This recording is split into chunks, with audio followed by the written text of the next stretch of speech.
Le 16 mai, une conversation inattendue et profondément émouvante a eu lieu entre deux des leaders les plus influents du monde. Le pape Léon XIV, chef spirituel de plus d'1 milliard de catholiques, et Ibrahim Traoré, président du Burkina Faso. Cet appel privé, effectué discrètement et sans annonce officielle, a suscité curiosité et admiration parmi les initiés selon des sources fiables. Les paroles échangées durant cette conversation étaient si puissantes qu'elles ont ému le président Traoré aux larmes. Ce matin-là, le pape Léon XIV avait commencé sa journée dans la prière et la réflexion, mais sa routine fut interrompue par une requête spéciale. « Apportez-moi des rapports détaillés sur le Burkina Faso », dit-il. Le pape souhaitait en apprendre davantage sur ce pays et sur son jeune leader, Ibrahim Traoré, qui guide sa nation à travers des temps difficiles depuis 2022. Bien que le Burkina Faso fasse face à de nombreuses épreuves, le message de Traoré s'est souvent concentré sur l'espoir, la résilience et le renouveau spirituel. Un discours en particulier a attiré l'attention du pape. Dans une allocution publique, le président Traoré avait déclaré « Notre peuple est fort, mais blessé.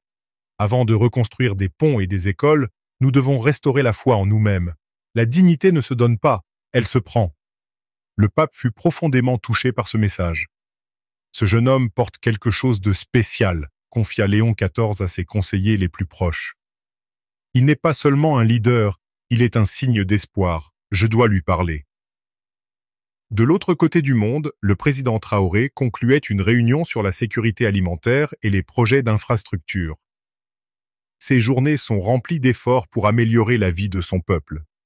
Cet après-midi-là, il reçut un message discret provenant du nonce apostolique du Vatican. Le Saint-Père souhaitait lui parler personnellement. Surpris par l'invitation, Traoré accepta. Ce ne serait pas une conversation diplomatique formelle, mais une connexion personnelle. Si cette histoire vous touche, n'hésitez pas à vous abonner et à aimer la vidéo. Ce qui suit révèle la puissance de la foi et de la connexion humaine. À 16h30, heure de Rome, l'appel crypté fut établi. Pas de caméra, pas d'intermédiaire, juste deux hommes unis par la foi et l'espoir. Des sources proches de la conversation rapportent que le pape n'a pas parlé de politique ou de pouvoir, mais de l'âme. Léon XIV évoqua les humbles débuts de Traoré, son dévouement envers son peuple, et cita un passage du livre d'Isaïe. Le peuple qui marchait dans les ténèbres a vu une grande lumière. Sur ceux qui habitèrent le pays de l'ombre de la mort, une lumière a resplendi. À ce moment, selon des initiés du palais, le président Traoré fut submergé par l'émotion. Il baissa la tête, ferma les yeux et resta silencieux. Puis, essuyant ses yeux, il pleura. Après la fin de l'appel, Traoré resta seul dans la pièce pendant plus d'1 heure. Plus tard, ce soir-là, il ordonna la réouverture de la petite chapelle à l'intérieur du palais présidentiel, un lieu qui n'avait pas été utilisé depuis de nombreux mois. Les mots exacts de cette conversation restent privés, mais son impact est clair. Dans un monde souvent divisé par les conflits et les difficultés, ce simple acte d'écoute et de compassion pourrait être un signe d'espoir, un miracle moderne. Le 16 mai, suite à l'appel sans précédent du pape Léon XIV, les paroles échangées entre les deux leaders ont commencé à résonner bien au-delà des murs du Vatican et du palais présidentiel du Burkina Faso. Dans la pièce silencieuse où l'appel a eu lieu, le pape Léon XIV a parlé avec une tendresse et une clarté rarement observées dans le discours public. Il a commencé par reconnaître le poids du leadership en des temps si difficiles. « Président Traoré, votre parcours est celui du courage, mais aussi de la foi. C'est la foi qui soutient l'âme quand le chemin est le plus dur. J'ai observé comment vous portez les espoirs de votre peuple, non seulement avec force, mais avec un cœur ouvert à la miséricorde et à la vérité, » poursuivit-il. Il rappela à Traoré le pouvoir qui réside dans un leader qui embrasse l'humilité. La vraie force naît de l'amour et du service. La lumière que vous cherchez pour votre nation brille plus intensément lorsque vous nourrissez l'esprit de votre peuple. Ne perdez pas de vue cette confiance sacrée. Le pape Léon XIV récita alors un passage des psaumes, un verset parlant de renouveau et d'espoir dans les heures les plus sombres. « L'Éternel est près de ceux qui ont le cœur brisé, et il sauve ceux qui ont l'esprit abattu. » À ce moment, la posture du président changea. Le poids de ses responsabilités, les sacrifices consentis et la profonde solitude du leadership se manifestèrent tandis que des larmes coulaient silencieusement sur son visage. La voix du pape s'adoucit. Vous n'êtes pas seul, Ibrahim. Il y a une famille mondiale qui vous porte dans la prière et la solidarité. Vos sacrifices inspirent plus que vous ne le pensez. Traoré, retrouvant sa voix, partagea ses propres luttes, évoquant le lourd fardeau de guider une nation à travers l'incertitude et la peur. Il parle de son désir de guérir les blessures, de construire la paix et de favoriser l'unité parmi tout son peuple. Le pape écouta attentivement, puis l'assura. Dans les moments de doute, appuyez-vous sur votre foi. Qu'elle soit un phare pour vous et votre peuple. Ayez confiance que Dieu marche à vos côtés à chaque pas. Alors que l'appel touchait à sa fin, l'ambiance avait glissé de la solennité vers un espoir renouvelé. Les deux leaders échangèrent des bénédictions, un vœu silencieux de poursuivre l'œuvre de paix et de compassion. L'impact de cette conversation s'étendit bien au-delà de cette pièce. Au Burkina Faso, la nouvelle se répandit discrètement dans les cercles de confiance à propos du message d'encouragement et de soutien spirituel du pape. Pour beaucoup, cela devint un symbole. Même face à l'adversité, l'espoir reste vivant. La décision du président Traoré de rouvrir la chapelle du palais présidentiel est considérée par beaucoup comme un geste fort, un signe que la foi et le leadership peuvent marcher main dans la main vers un avenir plus radieux. Cette histoire est loin d'être terminée. Ce qui attend mettra à l'épreuve les deux hommes et les nations qu'ils représentent. Mais le message de cet appel reste clair. La foi, l'espoir et la compassion peuvent éclairer le chemin, même dans les temps les plus sombres.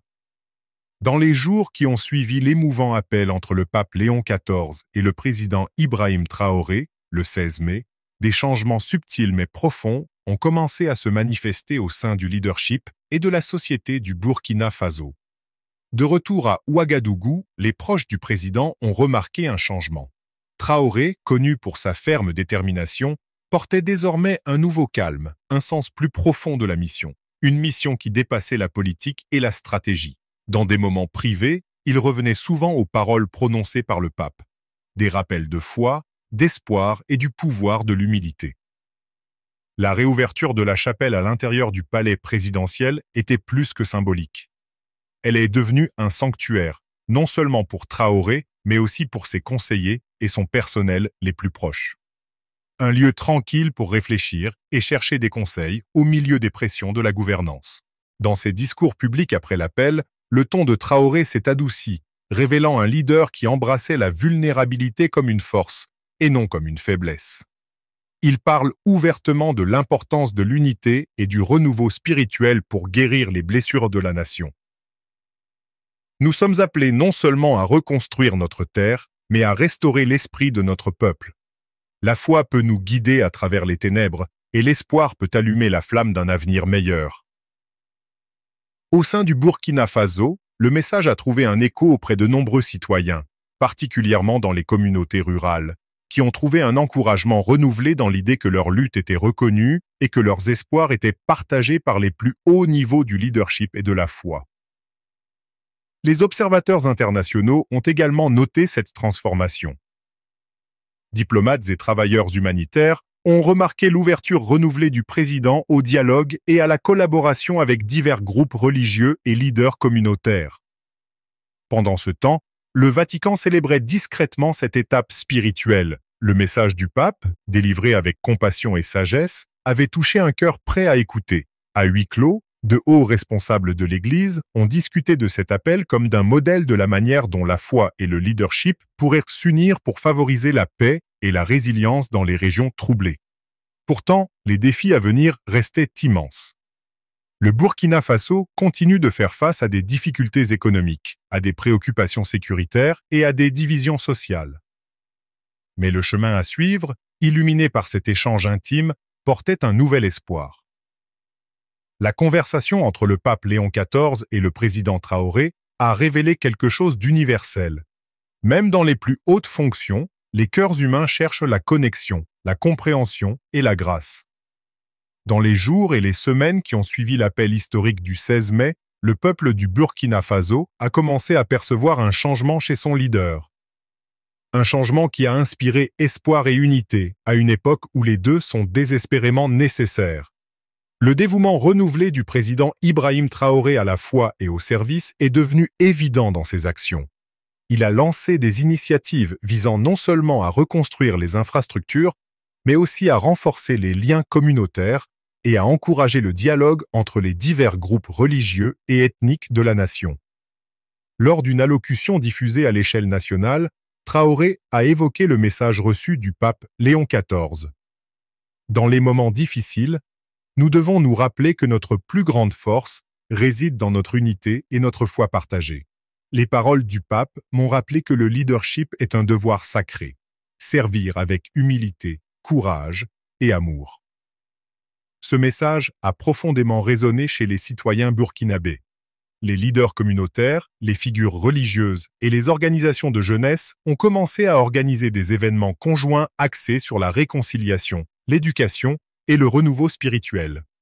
Dans les écoles et les villages, des initiatives fondées sur la foi ont été revitalisées, aidant les populations à trouver la paix au milieu de l'incertitude. La communauté internationale a pris note. Les cercles diplomatiques ont salué le pouvoir symbolique de l'appel du pape, le soulignant comme un exemple de leadership spirituel influençant le courage politique. Des leaders religieux à travers l'Afrique ont exprimé leur soutien, insistant sur l'importance de la prière et de la solidarité dans la quête de paix de la région. Plus près du Vatican, le Saint-Siège a réaffirmé son engagement à soutenir les nations par le biais de conseils spirituels et d'ouverture diplomatique. Malgré les défis persistants, la nouvelle atmosphère d'espoir et de foi au Burkina Faso offrait un phare à son peuple. Dans des conversations privées, le président Traoré a reconnu l'impact durable du message du pape sur sa détermination personnelle et son style de leadership. Il a confié à ses proches conseillers que l'appel représentait un tournant, lui rappelant qu'il n'était jamais seul dans sa mission. L'onde de choc de ce moment s'est étendue au-delà des frontières, suscitant des conversations mondiales sur le pouvoir transformateur de la compassion et de la foi dans la gouvernance. Depuis ce jour historique du 16 mai, lorsque la voix du pape Léon XIV a touché le cœur du président Ibrahim Traoré, quelque chose a changé, non seulement chez le leader, mais dans tout le Burkina Faso. Dans les jours qui ont suivi, Traoré a approfondi son engagement à unir son pays, se concentrant non seulement sur la reconstruction physique, mais aussi sur la restauration de l'esprit de son peuple. La réouverture de la chapelle présidentielle n'était que le premier signe d'une transformation plus profonde, une redécouverte de la foi comme fondement de la paix et du progrès. Dans ses discours publics et ses rencontres avec les leaders religieux et communautaires, Traoré s'est exprimé avec un calme et une conviction renouvelée. Il a inspiré l'espoir en soulignant que chaque défi que nous affrontons est une opportunité de grandir ensemble et de renforcer notre humanité partagée. Lorsque nous embrassons la foi et la solidarité, aucune adversité n'est plus grande que notre désir de paix. Au Vatican, le pape Léon XIV a suivi de près ces signes d'espoir. Dans un message envoyé peu après l'appel, il écrivit au président « Que le Seigneur renforce et illumine votre chemin. Ce que nous avons vu n'est pas seulement le leadership d'un chef d'État, mais le courage d'un berger d'âme. » L'impact de leur échange s'est répandu bien au-delà du Burkina Faso. À travers l'Afrique, le geste du pape et la réponse sincère du président ont suscité des conversations renouvelées entre leaders spirituels et politiques. Des mouvements mettant l'accent sur l'espoir, l'unité et la foi dans la gouvernance ont commencé à émerger. Dans plusieurs interviews, Traoré est revenu sur la manière dont cet appel l'a transformé. Cette conversation m'a rappelé que, malgré les pressions et les difficultés, nous ne sommes jamais vraiment seuls. La force qui vient de la foi peut transformer même les moments les plus sombres en lumière. Le Burkina Faso continue de faire face à des défis, comme toute nation qui cherche la stabilité et la croissance. Mais aujourd'hui, il y a quelque chose de nouveau dans l'air. Une croyance renouvelée dans un véritable changement. Un changement qui vit.